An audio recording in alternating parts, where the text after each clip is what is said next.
Nandito ako sa may puno ng langka. Iyan o, maliit lang siya na puno. May mga bunga din siya sa taas, hindi namin nakukuha. Yan, siguro may kumukuha dito din na mga tao. Yung sinusungkit nila, may mga bunga din sa taas, maliliit. Pero itong sa baba, kukunin ko sana yung isa dito na malaki na kasama nito. Kasama nito. Kaya lang, nakuha na nila. Pero ito kinukuha ng mga Myanmar o Indonesia, pati balat kinakain. Pero ayaw ko. Maliit pa yan, wala pang masyadong laman. Mayroon pa isa dyan.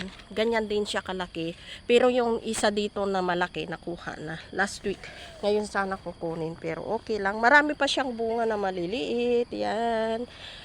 Yan yung puno. Maliit lang.